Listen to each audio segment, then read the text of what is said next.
Greetings and salutations, this is Huge Ass, the biggest YouTuber ever! And it's about time I got back to tearing Taboo Conspiracy a new one. This time it's the 10th in his series of Flat Earth truths, which are actually Flat Earth lies. In this installment, he claims that Felix Baumgartner's jump from the high altitude balloon in 2014 proves that the Earth is stationary. Yes, he actually said that. And it's a turn up for the books because flat earthers normally prove that the Earth rotates. What we found is when we turned on that gyroscope, we found that we were picking up a drift.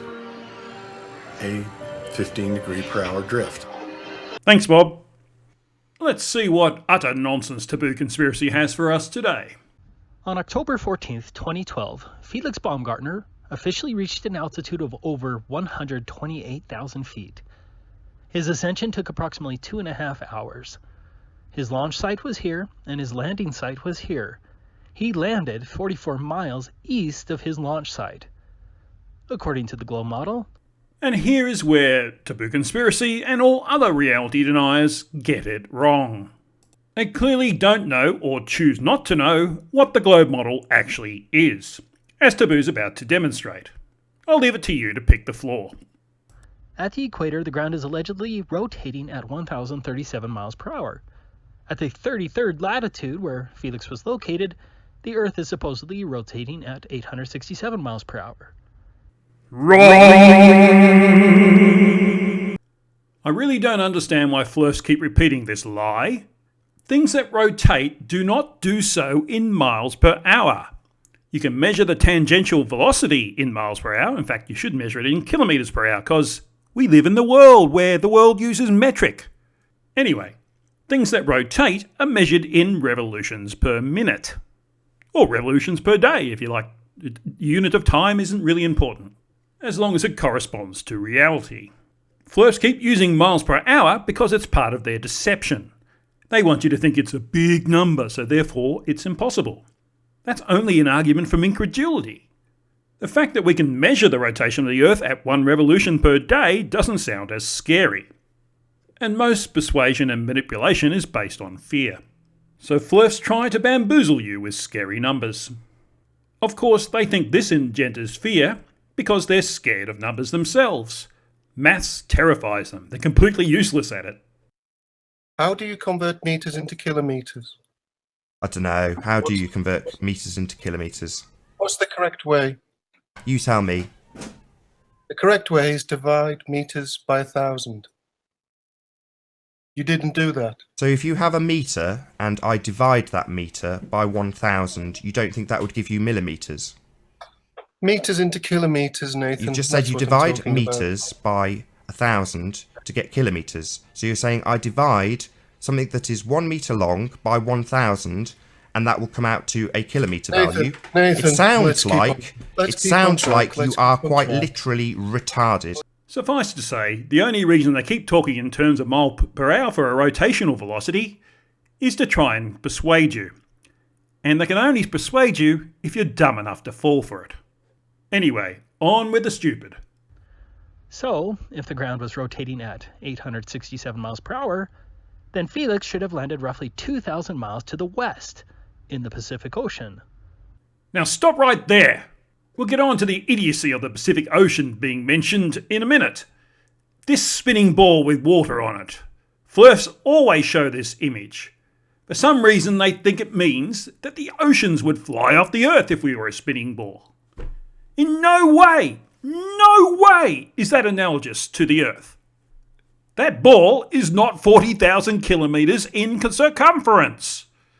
It does not have the mass of the Earth. It therefore cannot hold water down. In fact, if you were to scale it up, the water on that ball is many, many times more than the oceans of the Earth. There's only one reason they show this image. It's to convince those who are too inexperienced or too uneducated to understand of what they say is the impossibility of a spinning ball in space. But unless it's genuinely analogous, it's just deceit, and it is in no way analogous. I'm sure Taboo and other flat earthers are now looking up the dictionary to figure out what analogous means. As for the claim that Felix should have landed in the Pacific Ocean, that's definitely not what globe model people think. We think that the atmosphere moves with the Earth, and Felix was in the atmosphere, or at least on the edge of it. Certainly he fell through it, and as it moves with the Earth, it moves him along with it. And not to mention, he didn't lose his momentum when he went up. He still had it. He was still moving with the Earth. The balloon was still moving with the Earth. So there's no reason to think he'd be in the Pacific Ocean. He's always going to land a little bit far away from where he started. Most of that is the wind blowing on the balloon as it went up, and the wind blowing on him as he comes down. I mean, does this really need to be explained? Obviously, he didn't land in the Pacific Ocean. All perfectly consistent with the globe model. He actually landed 44 miles east of his launch site. That's the same direction as the Earth's supposed rotation, and absolutely the wrong direction. Only the wrong direction if we believe your opinion about the globe model. If we listen to people who actually understand the globe model, it's not the wrong direction at all. In fact, he shouldn't have gone in any particular direction, other than that the wind blew him. He was moving west to east, so Coriolis doesn't come into it. He was moving in the atmosphere which was moving with the Earth. You don't expect him to move relatively. Why is this difficult for you? Did your parents use your head as a basketball when you were a child? The alleged rotation of the Earth did not affect Felix's 2.5-hour ascent to that extreme altitude 1 iota. And once again, nor would we expect it to. The globe propagandists want you to believe, as opposed to outright liars like Taboo Conspiracy, prove us in all the videos that I've made of him, who he wants you to listen to instead. that the rotation of the ground somehow transferred all of its motion to the air above it, as though air constitutes a solid block stuck to the ground. They also must claim even the thinner upper layers of the atmosphere miraculously speed up to keep up with the ground below, as though the air can be connected to the ground like spokes on a bicycle wheel. No, we don't say it's like spokes on a bicycle. Where do you get this rubbish from? Do any research whatsoever. The atmosphere is like a swirling mass. It's how we get winds and weather systems and things like that. It's not like it's a rigid column of air sticking up from the ground, because that's what he's basically telling you it is. It's an utter lie. And he tells you that lie because it suits his purpose. If you believe him, you'll believe the other rubbish he churns out and shovels down your throat. The globe claim is patently absurd. And that claim that it's absurd is in itself absurd. It's just an argument from incredulity. In other words, he believes it's absurd. And he wants you to believe it as well. He's just manipulating you. An argument from incredulity is no argument at all. In reality, the ground cannot effectively transfer its motion to air. Why the hell not? You've offered nothing to show that the ground can't transfer its momentum to the air. Meanwhile, us in reality have Newton's laws of motion, the first one which says an object will not change its motion unless a force acts on it. So if it's already moving at the same speed as the rotation of the Earth, unless a force acts on it, it's going to keep doing that. That's a lot more evidence than you've provided for what you said. There are volumes and volumes of experiments that verify what Newton said. And it's pretty much easy to test yourself. Moreover, the layer of air close to the surface cannot then transfer its motion to the air above it, and so forth. If the Earth did spin as claimed by the globe model, this would result in a 1,000 mile per hour westerly wind, making life impossible. What utter bullshit! I've just explained why all that's an utter lie. Surely after all that, only complete idiots believe Taboo now. According to Dr. Carl Schofer, and I'll stop it there. He just wastes the next couple of minutes of his video reading this quote. If you want to read the quote, just pause the video. But what's really interesting is who this alleged physics professor actually is.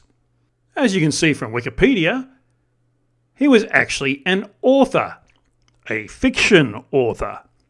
There's no mention of him being a physics professor whatsoever. And the funny thing is, the name Schofer means creator in German. The guy professionally made stuff up. I suspect Taboo added physics professor because some idiot told him that, or he just made it up himself. Either way, it's a blatant lie. Why Taboo would have to go back to the 1860s to get a quote from a physics professor to prove his point, when there's plenty of physics professors since then, I have no idea. Perhaps it's because they would tell him something he didn't want to hear. Like Professor Phil Bell, our very own physics professor in our community. I sent him Chauffeur's quote, and he came back with a whole lot of stuff refuting it. Let's go through it. Compared to the size of the Earth, the layer of air, which is a fluid and behaves like a fluid, is incredibly thin. Over 99% of the atmosphere is constantly below 30 kilometres, with 99.7% below 38 kilometres. This is 0.3% of the diameter of the Earth. The entire atmosphere is in friction with the surface of the Earth, with a constant angular velocity almost equal to that of the Earth. I say almost because there are effects of the difference where air currents move north-south. We call this Coriolis effect. The second point he refuted, of course we can perceive the motion of the Earth if we are lucky enough to process at least 3 active neurons. Flat earthers are rushing to the dictionary to look up neurons. So the 2 methods that Professor Bell provides us to perceive the motion of the Earth is to see the apparent opposite rotation of the stars at the northern and southern horizons. You can see that from anywhere on Earth basically, except maybe the pole. And also Coriolis, as mentioned before, with its easily measured with a Foucault pendulum. It's not a coincidence that the rate of precession is proportional to the latitude where the pendulum is operating. Other instruments such as optical gyroscopes confirm this fact. A 15 degree per hour drift. Thanks, Bob. Now this one will really have the flat earthers running. F equals mv, I think that's meant to be squared over r for rotating bodies. And F equals ma, so therefore A equals v squared over r. And because A equals g, then g must vary with tangential velocity while m remains constant. This means objects will weigh differently depending on your latitude. In fact, you will weigh less at the equator. I better get to the equator. Only movement of the Earth explains this difference in weight, and the accuracy confirms the equation. Clearly this physicist needs a lesson at year 11 to 12 kinematics. Another word that flat earthers are rushing to the dictionary to figure out what it means. And finally, observing the axial rotation of every single planet and moon. So why would Earth be still? Of course, if Earth is still, then it follows that all the stars, including the Sun, orbits the Earth, which is completely inconsistent with the observations we make of the orbital paths of all the other planets. Now, being a physics professor, Professor Bell has studied this all his life. About 50 years, I believe, not to put an age on him. A lot more than some novel writer from the 1860s. Thanks to Professor Bell for providing this response. Now back to what's left of Taboo's video. There's not a lot left, so your pain is almost over. Without reasonable question, the Earth is stationary, and Felix Baumgartner proved the same.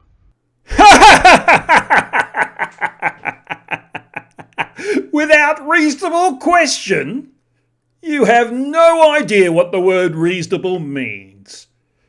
What an idiot. How much of a blatant lie can you tell? And that's not a challenge. It's a question. Oh, God.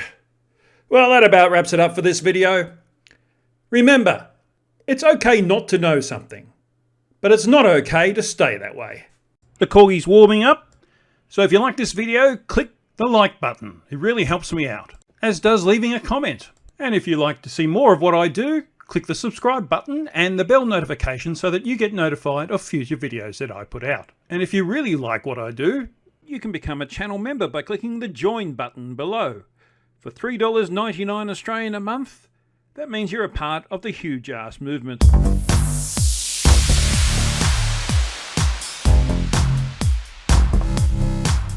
So there's nothing left to do but cue the corgi.